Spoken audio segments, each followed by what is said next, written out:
ప్రార్థన ముగియకముందే జవాబు పొందడం. ఆదికాండం 24వ అధ్యాయం 15 నుండి 27 వచనాలు.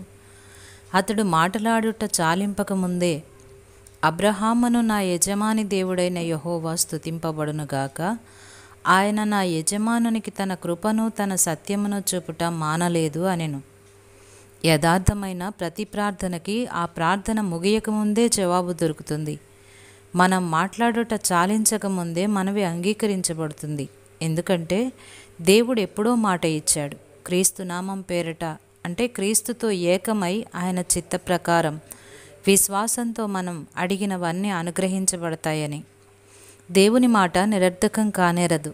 ప్రార్థనకి సంబంధించిన ఈ కాసిని నిబంధనల్ని మనం అనుసరిస్తే మనం ప్రార్థిస్తున్నప్పుడే మన ప్రార్థనలకి జవాబు వస్తుంది, పూర్తి అవుతుంది.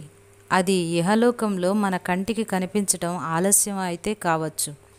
కాబట్టి ప్రతి ప్రార్థనను స్తుతులతో ముగించటం అలవాటు చేసుకోవాలి. అడుగుతున్నప్పుడే జవాబిచ్చేసిన దేవుణ్ణి కీర్తించాలి. ఆయన తన కృపని సత్యాన్ని చూపించడం మానడు. మనం ఒక ఆశీర్వాదం వస్తుందని ఎదురు చూసేటప్పుడు అది విశ్వాస సహితంగా ఉండాలి. ఆ ఆశీర్వాదం మనకి దక్కిందన్నట్టే మన పనులు ప్రార్థనలు ఉండాలి. మనం అడిగిన దానిని దేవుడు ఇచ్చేశాడు అన్నట్టు ఆయనతో వ్యవహరించాలి. మనం అడిగిన దాన్ని బట్టి ఆ భారాన్ని దేవుని మీదే మోపాలి. దాన్ని దేవుడు మనకు ఇచ్చేసినట్టే అనుకోవాలి. ఇదే మనకి ఉండవలసిన నమ్మకం. ఒక కన్యక పెళ్ళైనప్పుడు ఆమె దృక్పథం అంతా ఒక్కసారిగా మారిపోతుంది. ఆ వాస్తవానికి తగినట్టుగా ఆమె ప్రవర్తన అంతా ఉంటుంది.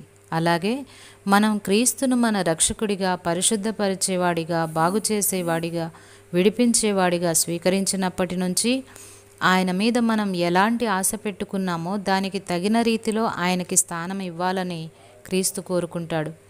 ఆయనే మనకి సర్వస్వం అన్నది గుర్తించి ఆయన పట్ల ఏ విధంగా ఉండాలని ఎదురు చూస్తున్నామో అలా ఉంటున్నాడు అని నమ్మాలి. ప్రార్థనలో నేను అడిగిన మాట ప్రార్థించిన ప్రకారమే ప్రార్థిస్తుండగానే దక్కింది నాకు.